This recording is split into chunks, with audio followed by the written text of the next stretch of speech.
The current time in New York is 7 a.m. Let's begin with the latest news from global mainstream media, starting with ABC News.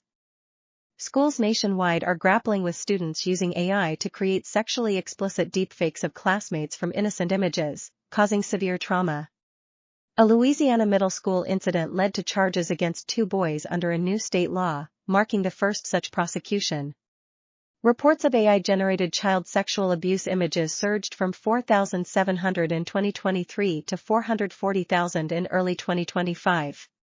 Experts urge updated school policies, parental education, and a shield response strategy to combat this growing issue. Next news. Japan's H-3 rocket failed to place the Michibiki 5 navigation satellite into its planned orbit during a launch from Tanegashima Space Center on Monday, marking the second setback for the flagship rocket after its 2023 debut failure.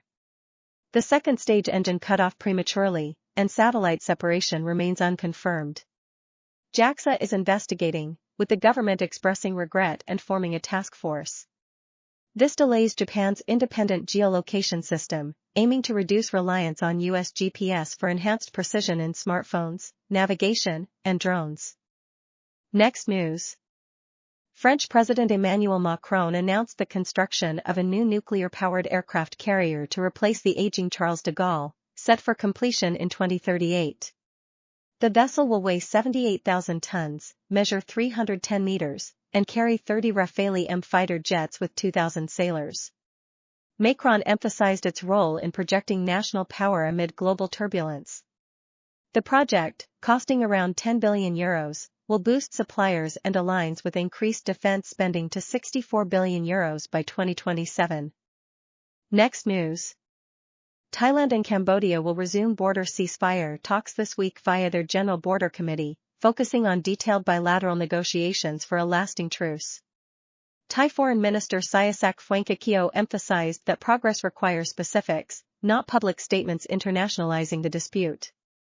The October ceasefire, rushed under U.S. President Trump's pressure, failed due to insufficient details. Recent fighting since December 8 has killed over 36 and displaced 500,000, amid accusations of new Cambodian landmines violating the agreement. Next news. Millennial and Gen Z Christian influencers are filling the gap in American religion by engaging young audiences on digital platforms with biblical insights on anxiety, dating, and culture, topics often overlooked in traditional sermons. Figures like Megan Ashley, Lecrae Moore, and the Girls Gone Bible hosts share personal transformations from hardship, encouraging church attendance amid declining faith among youth. Experts note their accessibility boosts spiritual hunger but warn against over-relying on celebrity authority. Only 41% of 18 to 35-year-olds now believe in God with certainty, down from 65% in 2007. Next up, New York Times News. Emily Steele, an investigative reporter for the New York Times, is probing widespread sexual violence incidents during Uber and Lyft rides. Despite companies claiming 99.9% safe trips, the massive scale results in thousands of attacks, profoundly impacting victims. Steele seeks to speak with survivors of sexual assault or misconduct to add human depth to her reporting, pledging utmost sensitivity and anonymity protection. Next news. Lieutenant General Fanil Sarvarov, head of the Russian General Staff's Army Operational Training Directorate, was killed in Moscow on Monday by a car bomb explosion in a residential district. Russia's investigative committee is probing possible involvement by Ukrainian intelligence services and has launched a criminal probe. The SBU offered no comment. This marks the latest in a series of targeted assassinations of senior Russian military figures inside Russia since the 2022 Ukraine invasion, following similar killings of generals Moskalik and Kirillov. Next news.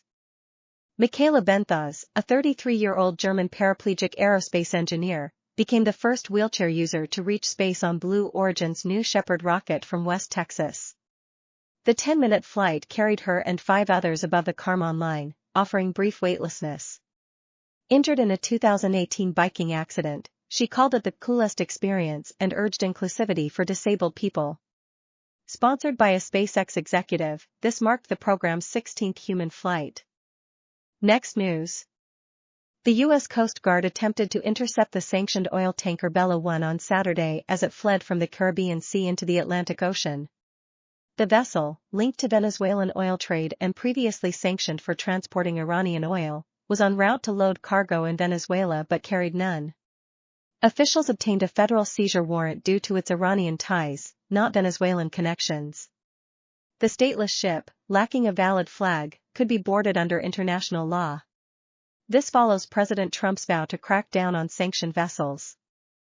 Next news.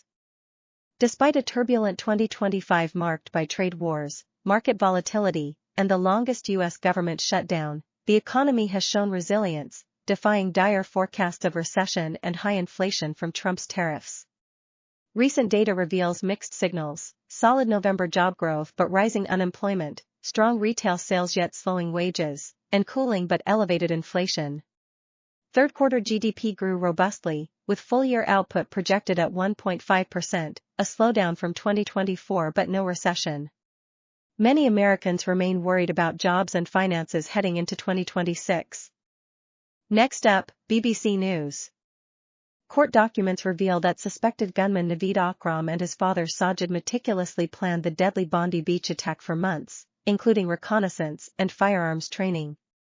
On December 14, they threw undetonated explosives, including pipe bombs and a tennis ball bomb, at a Hanukkah celebration before opening fire, killing 15 and injuring dozens. Videos show their IS affiliations and motivations against Zionists. Sajid was killed by police. Naveed, charged with murder and terror offenses, is now imprisoned. Next news. Two NATO intelligence services suspect Russia is developing a zone-effect anti-satellite weapon to target Elon Musk's Starlink constellation with shrapnel clouds from high-density pellets, aiming to curb Western space dominance aiding Ukraine. The system could disable multiple satellites but risks widespread orbital chaos, damaging systems of Russia, China, and others.